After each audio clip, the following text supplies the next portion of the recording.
If you are watching this, you likely feel a profound, persistent sourness towards life. I'm not talking about depression or sadness or grief. I am talking about a deep, visceral rejection of the games everyone else seems eager to play. You have probably been told you are dysthymic. You've been told to fix your mindset, to join in, to find your why. But no matter how hard you try to engage with the world, your internal system slams the brakes. You feel an aversion to the career ladder, the social climbing, the accumulation of status. What if that feeling, that numbness, that sourness, isn't a sickness? What if it is a sentinel? What if it is a biological detection mechanism that is working perfectly, alerting you to the fact that the game is rigged, the reward is scant, and the struggle is artificial? Here, we move beyond psychology and into existential neurobiology. We are going to look at why you can't just swallow the lie of the stimulus struggle, and why your sourness might be the only honest thing in a human zoo. If you're new to my work, think of this space as an airlock. It filters for a very specific type of mind, the 0.001%. Often the INTJ, the neurodivergent, the born old. If you are looking for 5 steps to happiness, you are in the wrong place. For years I struggled with what I called an inner sourness. It felt like a pervasive negativity, a refusal of my organism to participate in life. It made acts of will progressively harder. It felt like a wall between me and the world. Traditional psychology calls this a pathology. It tries to medicate it or talk it away so you can get back to being productive.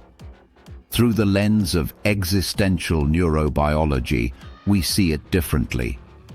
This sourness is an immune response. It is your system rejecting the artificiality of modern convergence. We exist in a reality that is fundamentally a divergent field, entropy, dissolution, the unknown. Yet, society demands convergence, structure, meaning, rules, and games. Your sourness is the friction between a reality that is divergent and a society that demands you pretend otherwise. So we need to map 2 things, the sentinel and the stimulus struggle. To understand the sentinel, we first have to understand what it is guarding against. We have to look at the environment you are trying to survive in. Zoologist Desmond Morris, in The Human Zoo, offered a useful frame. In the wild, animals engage in a survival struggle. They hunt, they evade predators, they find shelter.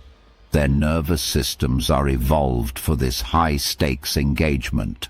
We, however, have largely solved the survival struggle. Many of us live in a climate-controlled, safe, concrete zoo. Yet we still possess this high-octane nervous system that craves input. We are biological engines designed for a race that no longer exists. So, what do? We invent the stimulus struggle. We create artificial problems to solve. We chase careers.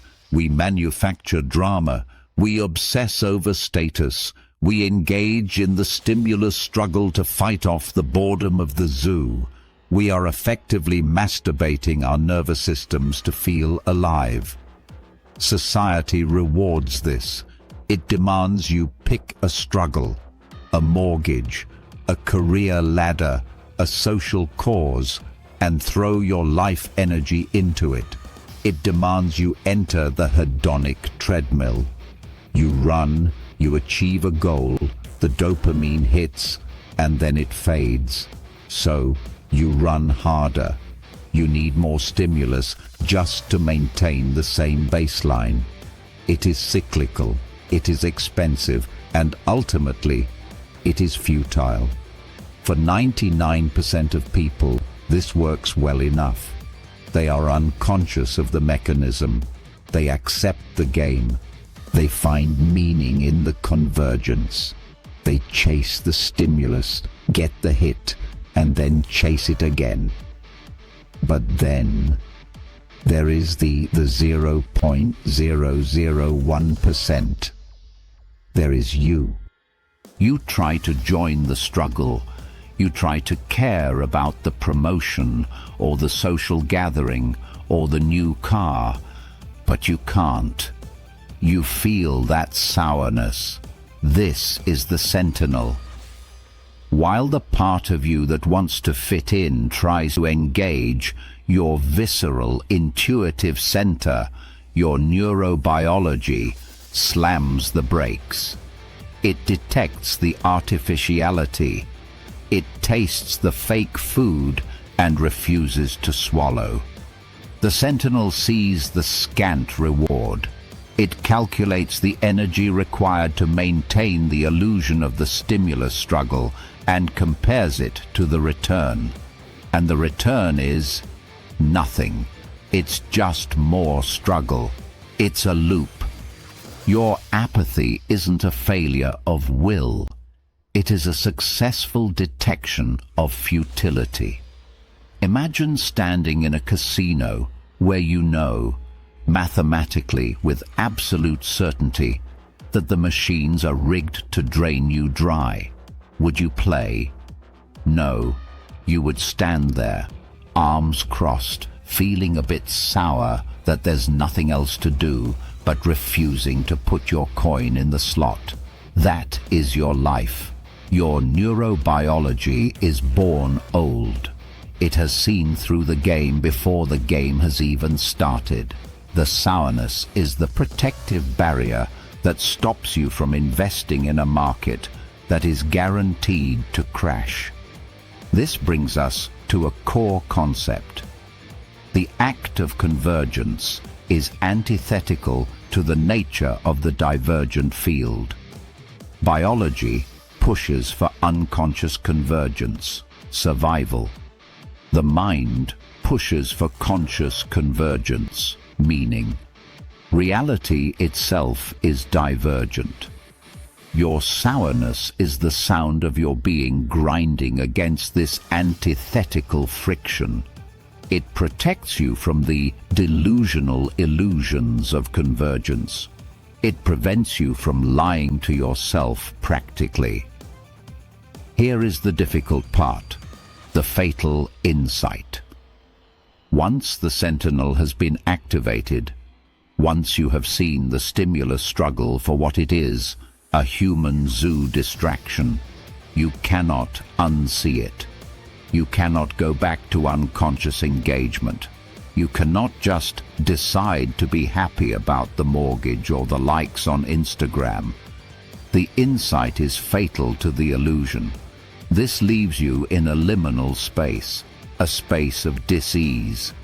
This is the perverse situation of the conscious mind. We are creatures designed to converge, living in a field that diverges, aware of the futility of both. So the question arises, is it better to be unconscious and engaged in the stimulus struggle, or conscious and not engaged?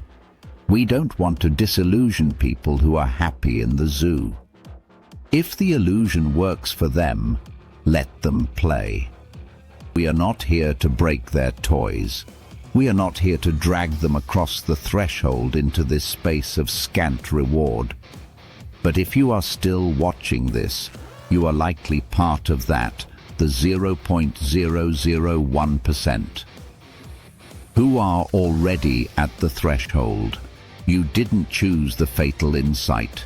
It chose you. Your sourness is evidence that you are already awake. You are left with a choice. Try to force yourself back to sleep, which usually leads to burnout and deeper misery, or accept the sourness as a compass. So, what do we do with this sourness? If we can't play the game, do we just rot on the sidelines? No. We reframe the sourness as a restorative of being. Instead of trying to cure the sourness so you can tolerate the fake food, you use the sourness to find real sustenance. If the Sentinel says no to the stimulus struggle, listen to it. Stop forcing the display. Stop trying to converge where you are meant to diverge. We move from doing to being. Doing here is unreflective engagement in the treadmill. Being is conscious observation. This doesn't mean you do nothing. It means your actions come from a different source. You act not to distract yourself, not to win a prize that doesn't exist, but to express the reality you see. You accept that your existence is a scant reward scenario in terms of dopamine, but a high reward scenario in terms of clarity. You become the observer in the zoo, the one who sees the bars. And there is a strange, quiet dignity in that, a sovereignty. If this resonates, you have felt the friction, the sourness, and the futility. I don't have a pill to fix it. I don't have a solution that will make you enjoy the treadmill. What I do have, and what I am mapping piece by piece, is a way to exist with the fatal insight without being destroyed by it. A way to stand at the edge of the human zoo, feel the sourness fully, and let it restore your being instead of annihilating it. For the 0.001% who cannot unsee, the work is not to go back. The work is to learn how to be here, awake, unwilling to pretend, and still capable of movement that is aligned with what you actually see.